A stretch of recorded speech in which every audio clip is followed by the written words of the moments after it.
Esta semana, como todas, ha sido una semana muy activa, con cosas positivas, cosas negativas, pero en términos generales seguimos avanzando y avanzando bien y en la dirección correcta. Iniciamos la semana con una noticia triste y con una celebración de un Consejo de Seguridad en Arauca a raíz del golpe que las FARC le propinó a nuestro ejército, asesinando 11 de nuestros soldados. Eso fue una noticia muy triste que lamentamos de veras y nuevamente les ofrecemos todas nuestras condolencias a las familias de estos héroes de la patria que murieron en cumplimiento de su deber. Allá estuvimos en Arauca, en ese Consejo de Seguridad, donde afinamos los últimos detalles de una operación que se venía planeando desde hace algunas semanas, precisamente contra las FARC, contra el Frente Décimo de las FARC. Y esa operación tuvo lugar el martes y resultó en el golpe más contundente que se le ha dado a las FARC en los últimos años. La Fuerza Aérea nunca en su historia había dado un golpe tan contundente. Dimos de baja 33 miembros de las FARC y además se capturaron otros miembros de las FARC en esa misma operación. Se les respetó la vida, entre ellos el segundo cabecilla, que ha sido buscado durante muchísimos años y que inclusive está pedido en extradición por Estados Unidos.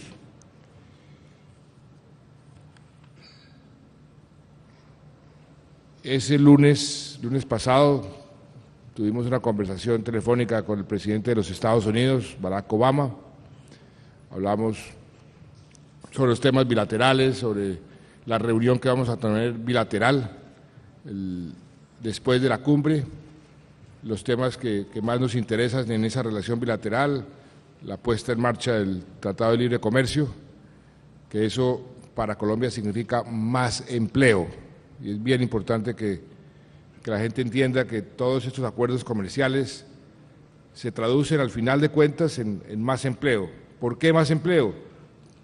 Porque los productos colombianos van a poder entrar a esos mercados y en este caso al mercado más importante del mundo, libre de aranceles, libre de trabas.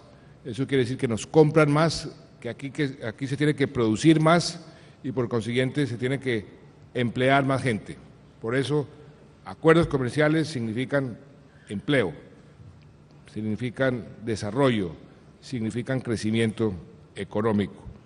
Hablamos sobre los temas de la cumbre también, le informé sobre los acontecimientos últimos en materia de asistencia, mi visita a Cuba, los temas que vamos a tratar, los temas que vamos a tratar en la reunión del sábado, los temas que vamos a tratar en la reunión del domingo. Ese domingo se termina la cumbre y inmediatamente iniciamos una visita bilateral con Estados Unidos que dura toda la tarde. Se va el presidente Obama y se inicia una reunión bilateral con la presidenta de Brasil, ese mismo día, por la noche. O sea que va a ser una actividad, una cumbre muy activa y una actividad diplomática muy intensa. Todo eso también, y es importante que se entienda, significa oportunidades económicas para los colombianos. Con Brasil tenemos un potencial enorme. Si uno estudia y analiza el volumen de comercio solamente entre los dos países, lo que cada uno compra e importa de todo el mundo y lo que importa de cada país, o sea, cuánto le importa Brasil a Colombia o cuánto le importa Colombia a Brasil, las cifras son mínimas. Cualquier pequeño esfuerzo que hagamos de parte y parte incrementa enormemente el comercio, y eso genera más producción y genera más empleo.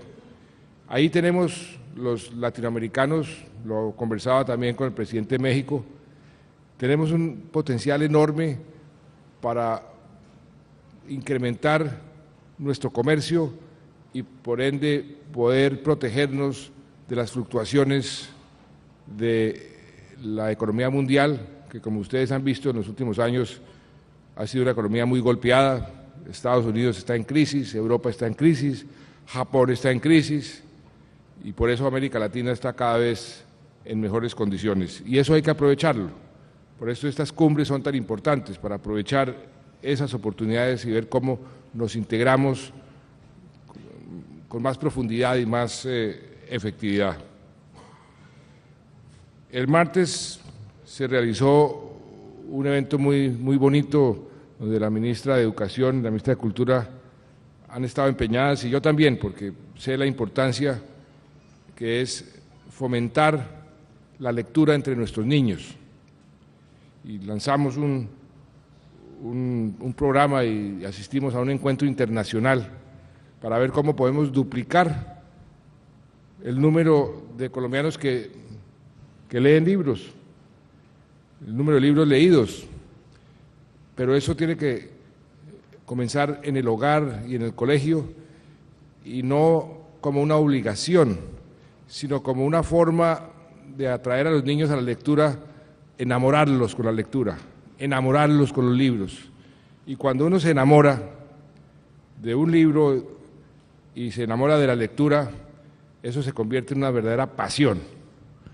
Y además una pasión que no se quita sino hasta que mi Dios se lo lleva a uno. Y eso es lo que deberíamos hacer con todos los niños y niñas de Colombia, enamorarlos hacia la lectura. Y apenas descubran la delicia que es la lectura, nunca lo dejan. Y ese es el aporte más importante que le puede hacer uno a un niño, que descubra la fascinación y la importancia de la lectura. Por eso le dimos mucha importancia a ese encuentro que tuvimos el martes pasado. Ese día tuvimos una reunión con toda la bancada del partido de la U sobre los temas de la agenda legislativa que comenzó el Congreso a sesionar ese mismo día. Posesionamos a nuestro nuevo embajador ante la OEA, el exgobernador Andrés González, e inauguramos la nueva sede del Ministerio del Interior que queda al lado ahí del Palacio de Nariño. El miércoles fuimos a Arauca nuevamente a felicitar a la fuerza pública por el golpe que dieron. También estuvimos en la apertura del año judicial. Ahí pronunciamos un discurso, unas palabras, diciéndole a los señores miembros de la rama judicial y al país que el tema de la reforma constitucional a la justicia, que comienza otra vez a debatirse en el Congreso, es apenas un elemento, de una reforma mucho más amplia, que hay reformas en otros frentes que se han hecho y que se están haciendo, que tienen que ver directamente con la justicia y que tienen que ver directamente con la necesidad de descongestionar la justicia. Para cualquier ciudadano, lo más frustrante es la demora en la justicia. Por eso es tan importante hacer que la justicia llegue con más prontitud, con más rapidez. Y estamos haciendo todo lo que está a nuestro alcance para poder ayudar a que se descongestione la justicia y se fortalezca la justicia. La razón de ser del Estado, desde la creación del Estado mismo, es proteger a los ciudadanos e impartir justicia. Y eso es muy importante. Y les explicaba que punto por punto lo que nosotros pensamos, que los avances que se pueden presentar en las propuestas son avances en la dirección correcta, no es ninguna panacea. Este no va a ser la gran la gran reforma constitucional, pero en su conjunto, la cantidad de reformas que estamos llevando a cabo, la cantidad de leyes que se han aprobado y que se van a aprobar. Por ejemplo, para mencionar uno, es una ley que precisamente el doctor Fernando Inestrosa redactó con una comisión de expertos, y creo que le haremos un gran homenaje al doctor Fernando Inestrosa cuando se apruebe esta ley. Tiene que ver con todo el arbitraje, tanto nacional como internacional, y que pone a Colombia entre los países más atractivos, y se ha considerado que esto es una verdadera revolución, un estado del arte, por así decirlo, en materia de arbitraje, y que Colombia puede acudir a esos mecanismos de solución de conflictos, descongestionando también la justicia y dándole más seguridad jurídica a la gente. Y como eso hay muchas reformas adicionales, por eso la reforma constitucional no puede ser vista como la única reforma. Y les dije a los señores presidentes de las Cortes que el gobierno en ningún momento ha dicho que esa reforma está escrita sobre piedra o en tinta imborrable, que estamos más que dispuestos a sentarnos, a dialogar, a escuchar. Si hay mejores alternativas, no tenemos ningún problema en acogerlas. Si nos demuestran que lo que estamos haciendo es un error, no tenemos ningún problema en retirar lo que se considere que no es conveniente. Lo importante es esa discusión, esa concertación. Siempre he dicho desde el comienzo de mi carrera pública que la concertación enriquece las políticas públicas. Siempre las cosas conversadas, dialogadas, analizadas, debatidas, enriquecen el producto final. Y creo que en esta oportunidad eso es más cierto que nunca. Por eso los invité a que se reincorporaran. Ojalá esta semana podamos dar ese paso a la discusión sobre la reforma en el Congreso. Ese día también nos reunimos con la bancada del Partido Conservador, también para analizar los diferentes puntos de la agenda legislativa. Tuvimos una reunión con el alcalde de Bogotá. Le reiteramos nuestra disposición total y nuestro respaldo total al metro. Eso fue una promesa de campaña que hicimos, que queremos cumplir. Y le propusimos al alcalde: no dilatemos más estas decisiones, por lo menos comencemos por lo que ya sabemos que vamos a hacer. Y hay que determinar unas cosas técnicas, pongamos eso a marchar de una vez y ahorremos tiempo, porque es muy importante que ese metro se construya. Bogotá está sufriendo realmente un caos en su movilidad, y entre más rápido actuemos, se lo dijimos al alcalde, mejor para los bogotanos. Hablamos sobre otros temas. Ahí salió a relucir una controversia que me parece que no es una controversia sana, ni creo que deba ser motivo de debate. El alcalde estaba preocupado por la demora en la construcción de unas estructuras, de unas inversiones que se han ya adjudicado en licitación para aumentar la capacidad de energía de Bogotá. Y decía que Bogotá estaba como en peligro de tener un razonamiento hacia el futuro si eso no se hacía. Es cierto, cualquier inversión que no se haga en cualquier frente va a tener consecuencias negativas, pero ahí mismo se explicó muy claramente, el ministro de Minas y Energía se los explicó a los funcionarios de la alcaldía, que el cuello de botella que había impedido que esa obra se adelantara ya había sido resuelto en las últimas semanas. Tenía que ver con unas licencias ambientales y una definición sobre el trayecto que esa línea iba a tener para llegar a Bogotá desde el Guavio. Eso fue ya resuelto, o sea, ya no hay ningún problema para iniciar las obras y de todas formas ahí no hay ningún riesgo inminente de un racionamiento, y por eso lo que el ministro decía, y creo que con razones, no asustemos a la población. Imagínense ustedes una empresa que se va a invertir a Colombia y quiere ubicarse en Bogotá, y de pronto ve que hay posibilidades de racionamiento, pues esa empresa no toma la decisión de ubicarse en Bogotá, y de pronto no toma la decisión de ubicarse en Colombia, se va para otro sitio, y ese peligro de racionamiento es prácticamente inexistente. Entonces, eso era lo que quería decir el ministro, no es conveniente generar esos alarmismos, aunque sí es responsable tomar las decisiones a tiempo, y eso es lo que se está haciendo. De todas formas, el alcalde lo que recibió del Gobierno Nacional en todo lo que le conviene a Bogotá es un respaldo, sobre todo en aquellos proyectos donde nosotros también ya tenemos nuestra palabra empeñada. Posesionamos al magistrado Jesús Valderruten como magistrado de la Corte Suprema de Justicia, completaron los 23 miembros de la Corte y al otro día eligieron nuevo fiscal general de la Nación.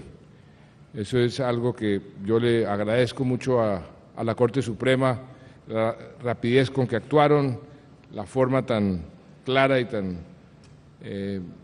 transparente como surtieron este procedimiento. Eso fue algo que el país agradeció, el gobierno también, así se lo expresé al señor presidente de la Corte Suprema de Justicia. Ya tenemos un nuevo alcalde, o sea, esa interinidad que tanto daño causa a cualquier institución, pues quedó resuelta. Hablé ayer con el nuevo fiscal, apenas lo reconfirmen, eso es un procedimiento de forma, debe suceder entre lunes y martes, lo posesionamos. O sea, posesionamos al nuevo fiscal, doctor Eduardo Montealegre, una persona que tiene todas las credenciales para ser un gran fiscal, un penalista, fue un magistrado ejemplar de la Corte Constitucional, una carrera dedicada a la justicia, al derecho, y creo que el país queda en buenas manos con un fiscal como el doctor Montealegre, que es prenda de garantía. También el jueves tuvimos una noticia muy importante, muy positiva. El DANE publicó las cifras de crecimiento económico para el 2011, las cifras definitivas. El último trimestre crecimos 6.1% y en el año completo 5.9%. ¿Eso qué significa? La gente dice, bueno, creció la economía, pero ¿cómo se explica ese crecimiento? ¿Qué impacto tiene? Cuando la economía crece, genera más recursos, genera más puestos de trabajo, genera más oportunidades, y eso se vuelve una bola de nieve virtuosa, positiva. Por ejemplo, ese crecimiento, y simplemente voy a dar algunas cifras concretas de lo que significa un crecimiento de esta naturaleza. Significa que hay 750.000 nuevas personas afiliadas al régimen subsidiado en solamente ese año. Hay 2 billones de nuevos créditos desembolsados para microempresarios, 140.000 millones de pesos en recursos por mes ejecutados por el SENA, y ahora le voy a pedir al director del SENA que nos anuncie una serie de proyectos que tiene aquí en el Chocó. 300.000 personas nuevas con servicio de alcantarillado, 300.000 personas nuevas que no tenían antes servicio de alcantarillado en 88 municipios del país. 23.000 nuevos subsidios para el sostenimiento de estudiantes de recursos económicos, o sea, ese subsidio que le estamos dando a los estudiantes para que puedan sostenerse. 57.000 nuevos créditos girados por el ICETEX. Y podría seguir la lista, que es muy larga, pero el crecimiento económico es una condición necesarísima para poder hacer inversión social, para poder aumentar las becas, para poder construir más carreteras, para poder construir más hospitales, para poder mejorar los colegios. Por eso esa cifra es tan importante. Y lo que hay que destacar es que fuimos el país con mayor crecimiento de empleo en términos relativos de la región, y muchos dicen que del mundo entero en términos relativos, por el alto crecimiento y por la inversión que ha llegado. Y eso es lo que tenemos que sostener.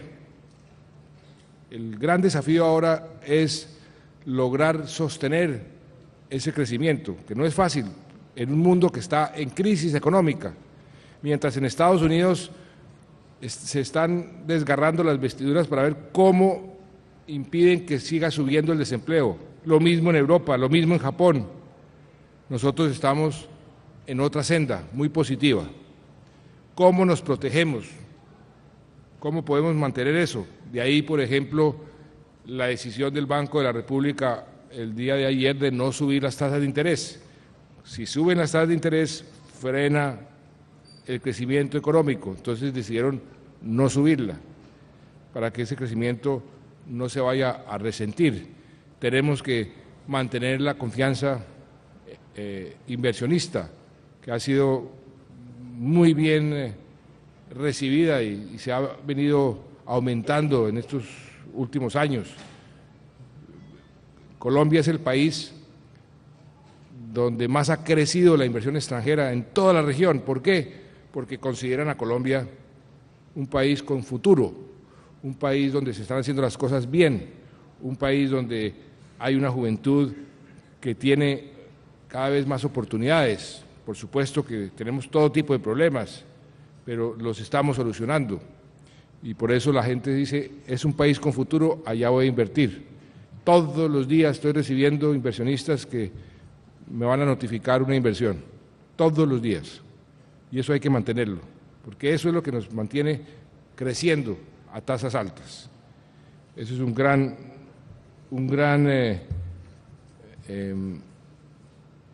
motivo de regocijo para los colombianos, esas cifras que nos dio el DANE. Tuvimos un COMPES y ahí decidimos además hacer una evaluación de las regalías, el monto de regalías que vamos a distribuir este año, querido gobernador y querida alcaldesa, y a todos los alcaldes y a todos los gobernadores y a todos los colombianos, porque nos interesa a todos. Nosotros habíamos hecho unos cálculos del monto de regalías sobre la base de un precio del petróleo que resultó ser superior el precio. Entonces revisamos las regalías hacia arriba y en lugar de entregar 8.2 billones de pesos en regalías, vamos a entregar 9.1, 900 mil millones de pesos más.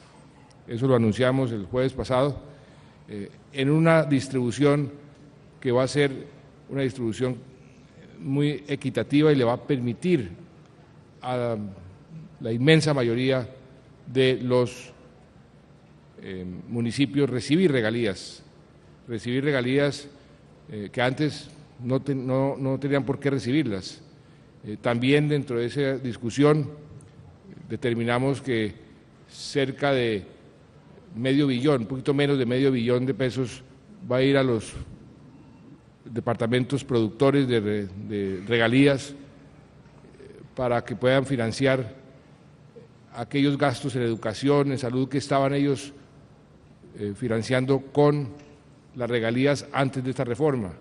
También hemos oído de algunos departamentos y municipios unas solicitudes para que giremos rápidamente una plata que les permita pagar el transporte de los niños y la nutrición de los niños. Les dijimos, vamos a aportar por cuenta del Gobierno Nacional, no por cuenta de las regiones, ya de inmediato 30.000 millones de pesos para ese fin, para que los niños no vayan a sufrir ningún perjuicio, mientras este nuevo sistema se pone en marcha. Acuérdense que hicimos una reforma muy importante, una reforma que nos va a permitir repartir las regalías con mayor equidad. Aquí en el Chocó prácticamente más que se duplicaron las regalías que van a recibir. Este aumento de los 900.000 millones le significa al Chocó cerca de 11.000 o 12.000 millones de pesos más en regalías que hay que invertir bien, porque eso es un dinero que bien invertido significa un gran avance en el desarrollo de nuestro país y va a ser un dinero invertido en forma mucho más efectiva y eficiente, que realmente la gente a la larga lo pueda sentir. ¿Cuántos departamentos en este país han recibido billones de pesos en regalías? ¿Y dónde están esas regalías? Se esfumaron, se perdieron. Lo que queremos es que esas regalías se siembren y la gente los pueda ver y las pueda percibir y puedan beneficiarse de esas regalías en mejores servicios públicos, en mejores carreteras, en mejores puertos, en mejores colegios, en mejores universidades. Para eso son esas regalías.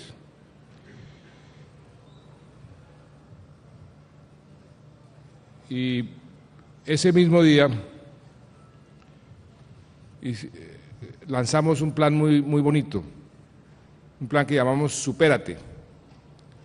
Lanzamos un plan que básicamente consiste en que todos los colegios de todo el país, inclusive los barrios, pueden organizarse por barrios, colegios o barrios, pueden competir en 7 deportes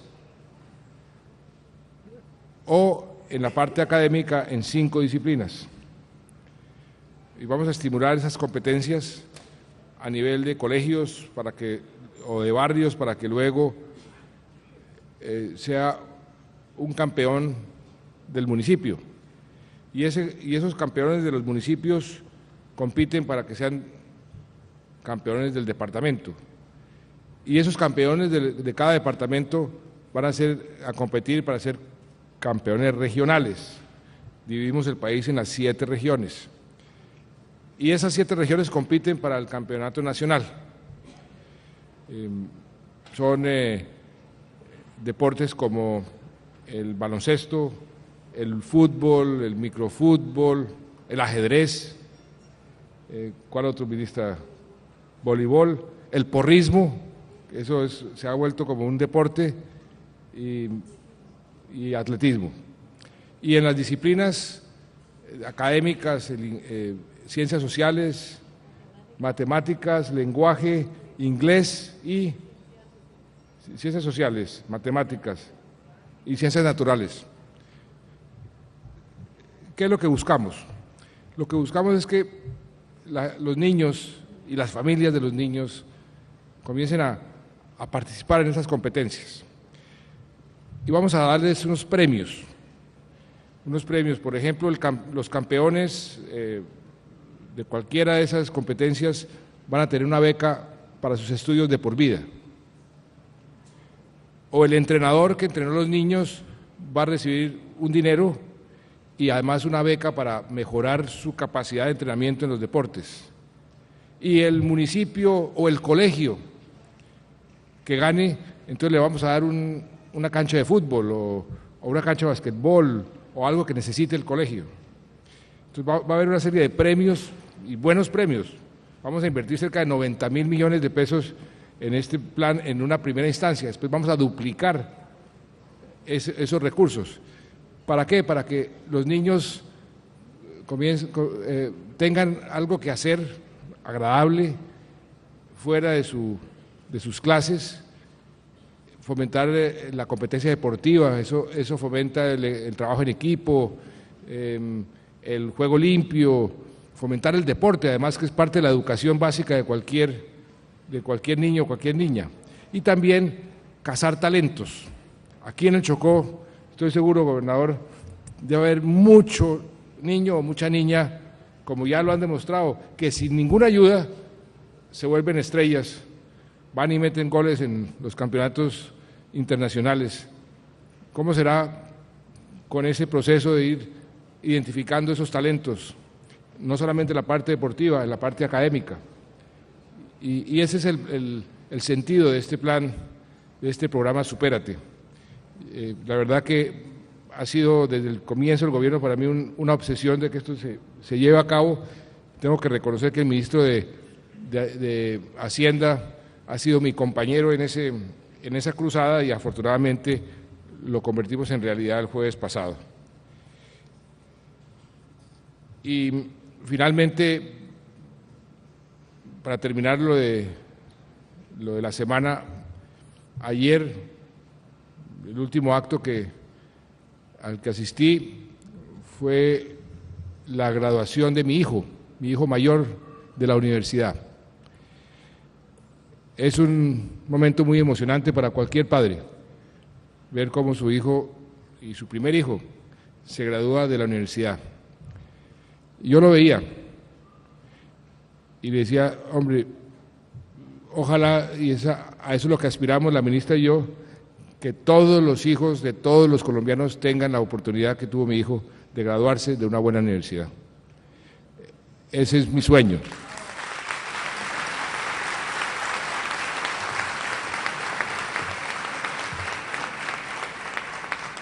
Ese es un momento muy emocionante, pues porque corona todo un esfuerzo. Yo lo vi a mi hijo estudiando noches enteras, madrugaba mucho hasta las 6 de la mañana estudiando para los exámenes finales, los esfuerzos, las frustraciones en el colegio, en la universidad, y corona pues todo un proceso.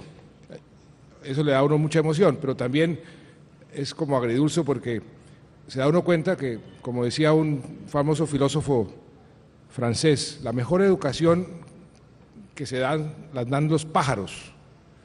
Los pájaros son los que le enseñan a sus polluelos a volar y los sueltan a volar solos y los llenan de capacidades para que vuelen alto. Y eso es lo que hace uno y debe hacer uno con los hijos. Entonces la graduación de la universidad de un hijo, en cierta forma es como que uno se desprende un poquito para que comiencen a volar solos, y por lo menos los padres que somos protectores de nuestros hijos, a veces eso tiene algún sentimiento en el fondo del corazón que se le van a uno ya los hijos para que vuelen solos, pero hay que dejarlos volar solos, hay que darles educación. Yo le he dicho siempre a mis hijos, la única herencia que yo sí les puedo garantizar que les voy a dar y haré todo lo posible para que así sea, es la educación. Todos los padres deberían tener ese propósito, la mejor herencia.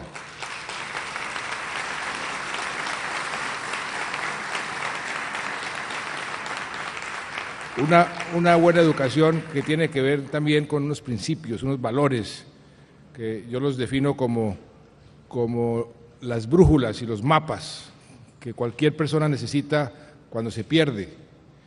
Si uno acude a esos principios y esos valores cuando está confundido, cuando tiene que tomar una decisión difícil, si uno tiene principios y valores, se le facilita la vida, porque es como la brújula, no, por aquí tiene que ir, y de pronto el mapa le dice a uno, este es el camino, y eso le sirve a uno mucho. Por eso en la educación, y en ese sentido con la ministra tenemos también muy de presente que en los colegios, no solamente en el hogar, sino en los colegios, eso de los principios, de los valores, que sean buenos ciudadanos, que sean solidarios, que no sean egoístas, que sean generosos.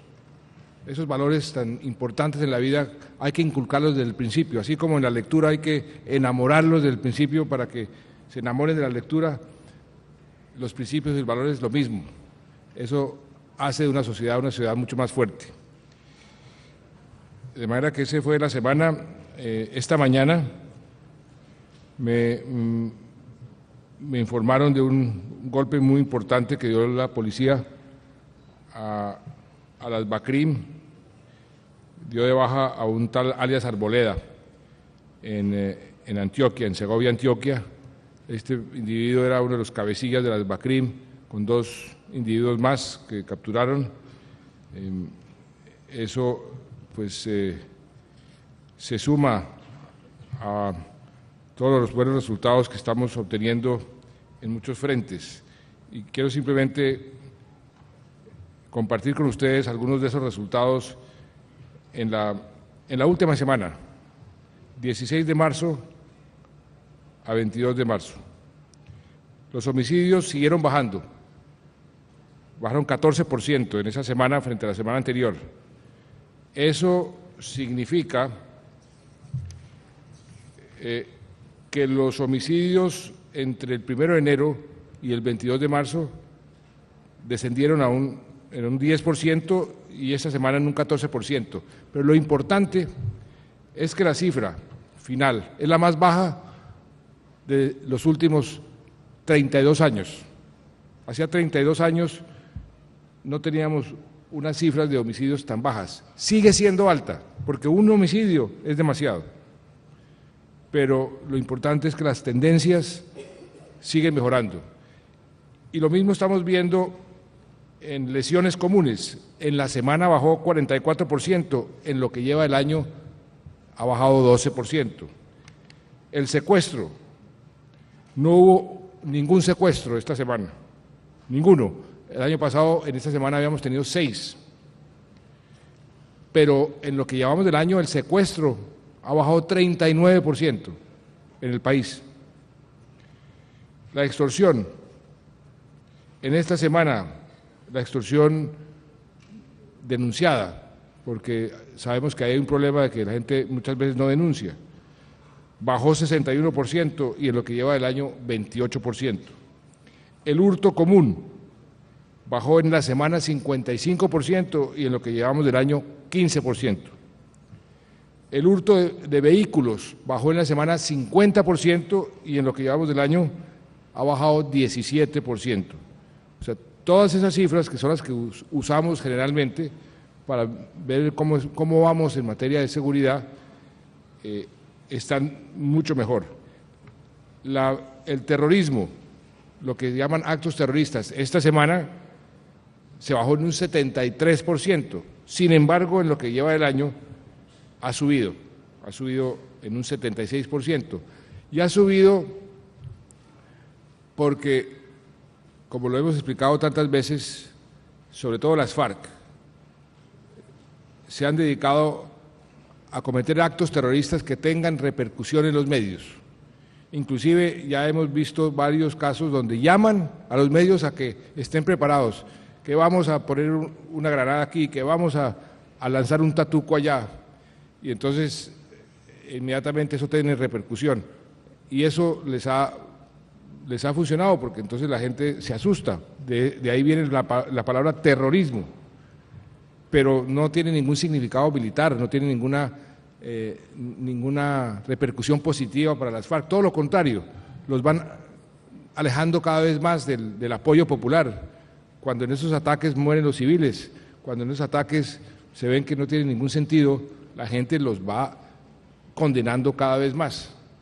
De manera que ahí ese es un indicador que sí, efectivamente, se ha aumentado, pero que en el fondo no significa que todo lo que venimos haciendo ha tenido unos magníficos resultados.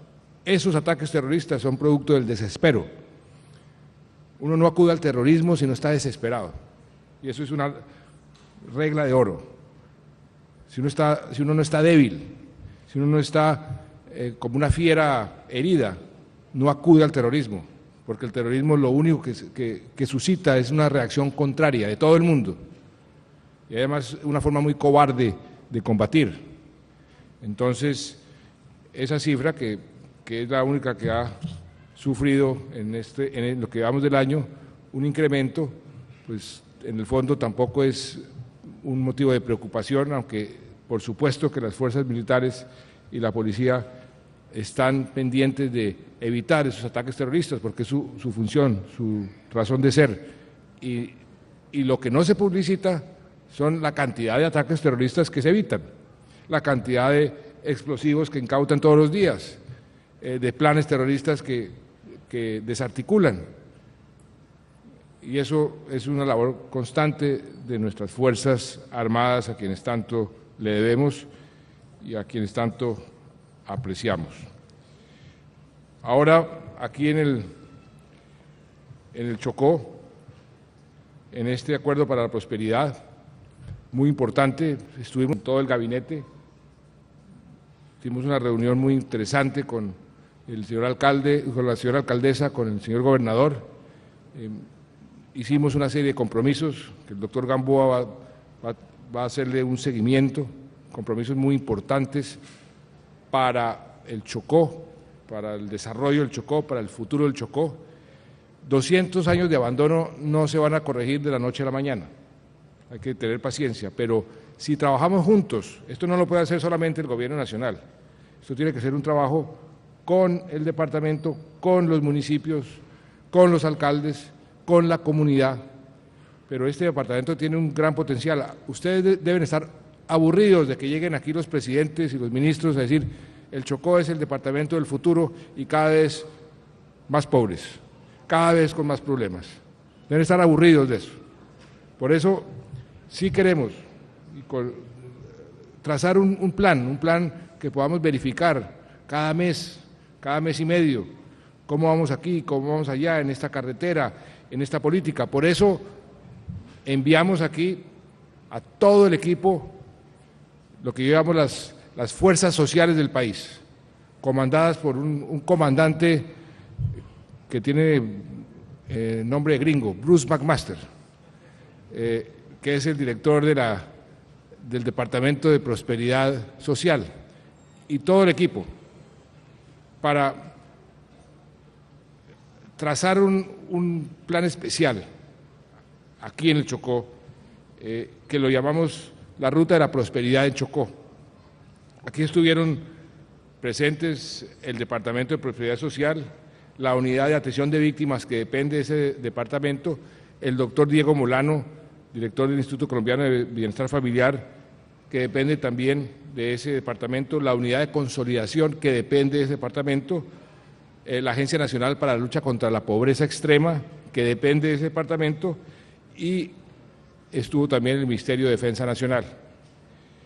Se dividieron en 4 grupos, uno que tiene que ver con la lucha contra la pobreza, otro grupo sobre infancia, adolescencia y familia, otro grupo sobre erradicación y prevención de cultivos ilícitos y otro grupo sobre atención a las víctimas. Y hay varios resultados que yo quisiera señalar aquí para el Chocó y para Quibdó. Quibdó será la primera ciudad en Colombia con cobertura plena de atención integral a la primera infancia. Eso es un reto muy importante.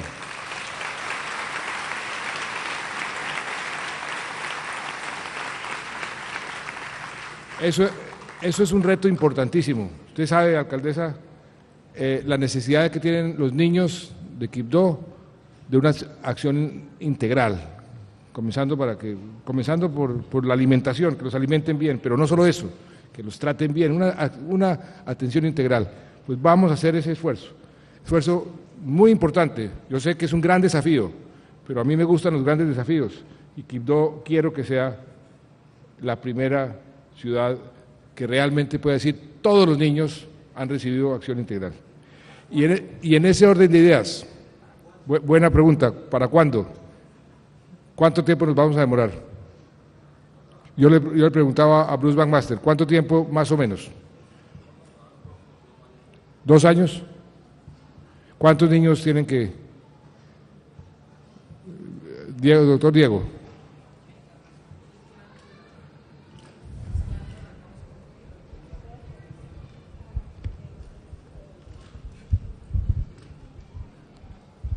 Presidente, nosotros arrancamos este año con la inauguración de un centro de desarrollo infantil que vamos a anunciar hoy y la cobertura vamos a pasar de 4.000 niños que tenemos en diferentes modalidades a 8.000 niños que tienen atención integral en los próximos 2 años. Sí, por eso, pero ¿cuándo vamos a poder decir que todos los niños tienen acción integral? Nosotros, son 2 años, arrancamos con 4.000 y en 2 años deberíamos estar en 8.000 niños. ¿Y con 8.000 hacemos la cobertura total? No. Esos son los que tenemos, digamos, programados y en ese momento deberíamos tener la capacidad para vincular a todos los niños. A ver, pero Bruce, ¿cómo vamos a hacer para que Quibdó sea la primera ciudad en Colombia con cobertura plena? ¿Cómo es el proceso? Presidente, hoy no tenemos la cobertura se da a partir de los centros de desarrollo infantil y a partir de la vinculación de toda la estrategia Cero a Siempre. Nosotros iniciamos este año en Quibdó, déjeme aquí le doy la cifra total del departamento. Tenemos cobertura total en los próximos 2 años, eso es lo que está programado. Nosotros, presidente, tenemos en este momento la cobertura total de niños aquí que están menores de 5 años, presidente, son 5.783 niños que están en el CISBEN. Estamos hablando en este caso de Quibdó, 5.783 niños que están en el CISBEN hoy, que deberían ser cubiertos por algún esquema de atención integral. Y que no tienen. Y que hoy tenemos únicamente cubiertos. O sea, lo que entiendo es lo siguiente, hay 5.000 y pico que están registrados en el CISBEN que no tienen cobertura integral. No, y de todas son formas, los que hoy están, presidente. Los que tienen algún tipo de atención son 2.700 niños que tienen algún tipo de atención, no necesariamente integral. Nuestra meta, como le mencionaba, presidente, es arrancar este año con 4.000 con atención integral y duplicarlo a 8.000. Y duplicarlo a 8.000 de aquí a los 2 próximos años. Con eso se cubre lo que hace falta. Y los que entran. Ya entiendo, ok.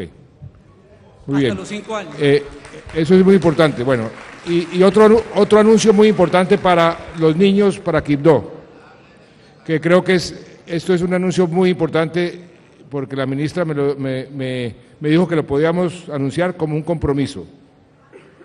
Alcaldesa, aquí vamos a construir en Quibdó un megacolegio. Un megacolegio, ¿en qué consiste, ministra, cómo es el compromiso que estamos adquiriendo aquí? Aló, sí, presidente. Este es un acuerdo al cual llegamos en el día de ayer con la señora alcaldesa de Quibdó, porque veíamos que hay que hacer un trabajo muy fuerte aquí en el municipio para ampliar la cobertura y además porque varias de las sedes educativas están en muy mal estado. Entonces llegamos a un acuerdo en que vamos a construir un megacolegio aquí en Quibdó, aquí en Chocó. Desde el ministerio no hemos construido todavía el primero, de manera que este sería el primero, con una capacidad para 1.400 niños. Tendríamos un espacio especial para la primera infancia y después para todos los cursos, desde preescolar hasta la media. Tendríamos también una biblioteca que sería de uso no solamente para los estudiantes, sino también para la comunidad, y también un centro de tecnología, también con área deportiva. Muy bien. Bueno, ¿para cuándo? Está muy buena la pregunta. El compromiso que adquirió la señora alcaldesa es que va a conseguir el lote, que tiene que tener todos los títulos, todo en orden y en regla. Los recursos los ponemos desde el ministerio, son aproximadamente una inversión de 9.000 millones de pesos y entregaríamos el megacolegio totalmente dotado. ¿Y cuándo podemos inaugurarlo? Presidente, eso sí, para el año entrante venimos a inaugurar el megacolegio. ¿El año entrante? ¿Seguro? Todo depende aquí de la alcaldesa que consiga rápido el lote. A ver, ministra, hagamos un trato y ustedes son 2 testigos. Comprométase, ministra, con que en el momento en que la alcaldesa le entrega el terreno con todos los papeles, ¿cuánto tiempo más tarde podemos inaugurar el colegio? Eso, es decir, le pasamos la pelota a la alcaldesa. Exactamente. Aproximadamente 10 meses o 12 meses, dependiendo del terreno. Porque para poder cumplir, 12 meses. Bueno, entonces, 12 meses después de que la alcaldesa nos entregue el terreno, venimos a inaugurar el colegio. Muy bien. ¿Está bien? Pero no solo eso. Entonces, también en esa reunión,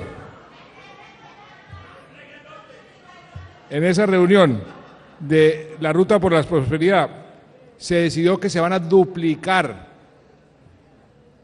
el número de familias en acción en el Chocó, de 30.000 a 60.000 familias en acción. Eso también es una noticia muy importante. El impacto de ese programa es un impacto muy positivo. Se van a duplicar las familias en el programa de la Red Unidos en Quibdó, pasando de 4.887 a 10.000. Se van a duplicar el número de cogestores de la Red Unidos.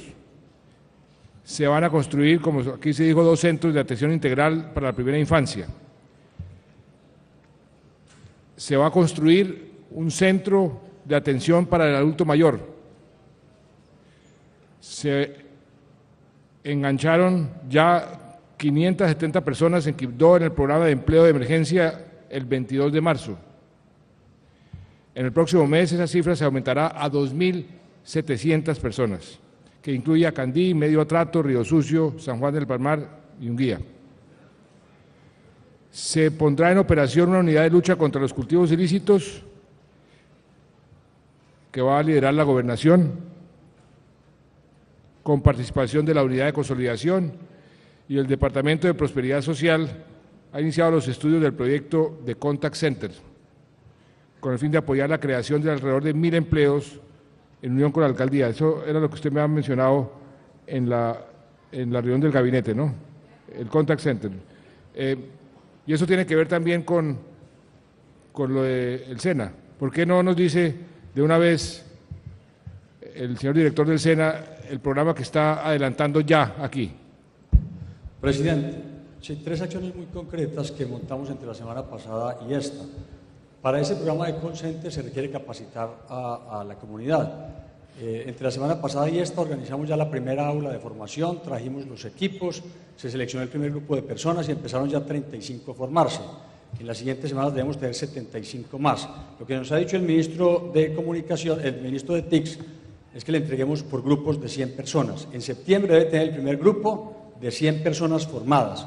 Encontramos un problema. De 480 que se presentaron, 90 pasaron los exámenes, pero una parte de ellos, 55, no saben manejar todas las herramientas informáticas. Entonces le vamos a dar la formación especial. Así que al ministro de TICS le decimos que el primer grupo de esas estará formado, los 100, para el mes de septiembre. Segundo, presidente, se nos pidió que la lancha que tiene el SENA se ponga nuevamente en movimiento. Ya hemos conseguido toda la financiación, van a empezar ahora en Río Quito, en Paimadó, y luego a través de todo el Atrato, desde ahora hasta diciembre, para hacer cursos complementarios, estarán en Atrato, en Medio Atrato, en Bojayá, en Curvaradó, a lo largo del Atrato durante todo el año, dictando los cursos complementarios. Y finalmente, trajimos una aula móvil que empieza a recorrer las carreteras donde funcionan aquí en el departamento, desde luego de Semana Santa, para ir haciendo toda esta formación complementaria. Y vamos a ir haciendo un seguimiento mes a mes, porque como se decidió en el Consejo de Ministros que usted presidió aquí el lunes de la semana pasada, tenemos la obligación de incrementar todas las acciones de todas las instituciones para apoyar el plan de gobierno del gobernador y de los 30 alcaldes. Así que vamos a hacer un seguimiento mensual y estos 3 compromisos de la semana pasada ya todos empezaron a desarrollarse y mensualmente esperamos darle cuentas a la comunidad del Chocó sobre el avance. Gracias, presidente. Muy bien.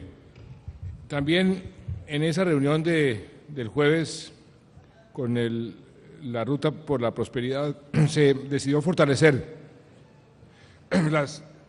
la generación los programas de generación de ingresos, la estrategia de apoyo a los planes de desarrollo, la construcción e integración social del malecón, el programa de seguridad alimentaria y el programa de huertas comunitarias. Y también en seguimiento de lo que se había discutido en el gabinete, en la reunión del gabinete, y otros proyectos están ya en marcha para que se puedan ejecutar. La planta eléctrica para Capurganá, que usted había mencionado, gobernador, el proyecto Vivan los Niños en Bagadó, el proyecto de mejoramiento de vivienda en Condoto, la construcción del Coliseo Cubierto en el Cantón de San Pablo, la construcción del puente vehicular sobre la quebrada de la Florida en el Carmen de Atrato, la terminación del colegio público en Nuquí y la construcción de la placa polideportiva en la concentración escolar de San Joaquín en Unión Panamericana. También, alcaldesa, usted me confirmará que ya la llamó el director de Coldeportes para la cancha sintética de deportes que prometí yo hace 15 días que se iba a construir. Eso ya está en marcha. Bueno.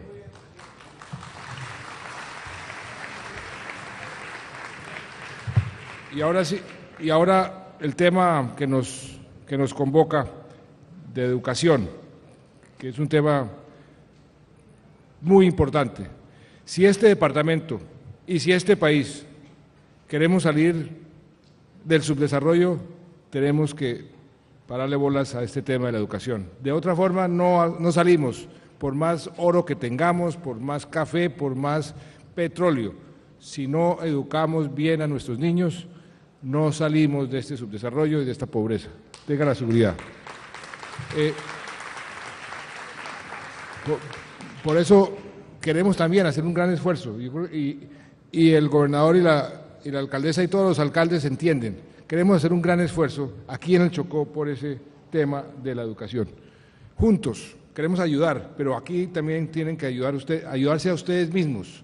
Es muy importante y por eso este acuerdo para la prosperidad es tan importante y queremos también, doctor Miguel Peñalosa, hacerle un seguimiento muy estricto a los acuerdos de este acuerdo, porque eso es de una gran importancia para el Chocó. Si nosotros logramos realmente sembrar esa semilla de una buena educación y que crezca esa semilla, este departamento despega. De otra forma, aquí nos quedaremos en el atraso.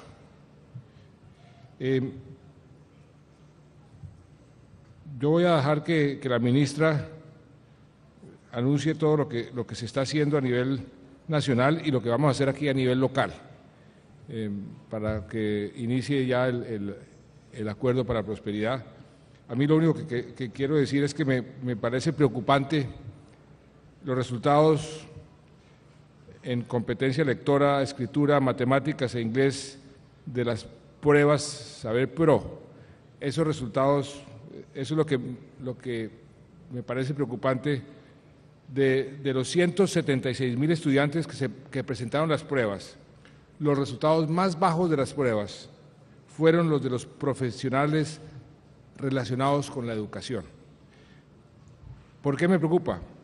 Porque si los que van a educar a nuestros niños son los menos preparados, los que les va mal, peor en las pruebas, entonces la calidad de la educación que van a dar va a ser mínima y eso tenemos que romperlo. Y por eso vamos a hacer una serie de esfuerzos y de programas para hacer lo que muchos países están haciendo. Muchos países lo que están haciendo es atrayendo los estudiantes más brillantes, los graduados de las universidades con mejores calificaciones, a que se dediquen a la docencia.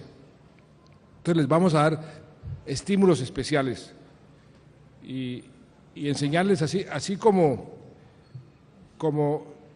enseñarle a una persona a leer, y si realmente se enamora de la lectura, descubre un nuevo mundo, descubre una pasión, un nuevo amor que dura toda la vida. Lo mismo, y creo que muchos de los docentes aquí presentes lo pueden verificar, la docencia es tal vez de las profesiones más lindas y más necesarias para una sociedad. Por eso desde el principio de la humanidad al profesor y al juez los ensalzaban, los respetaban y debemos respetarlos y debemos ensalzarlos porque le prestan un servicio a la sociedad muy importante. ¿Qué más importante que la educación de nuestros hijos? Por eso tenemos que atraer a los mejores a la docencia, sobre todo con estos resultados. Y por eso pues vamos a crear una serie de programas que ya la ministra les mencionará precisamente para corregir esta falencia. De manera que, de nuevo, muchas gracias, gobernador y alcaldesa, por la acogida tan generosa, y a todos ustedes, y manos a la obra. Muchas gracias.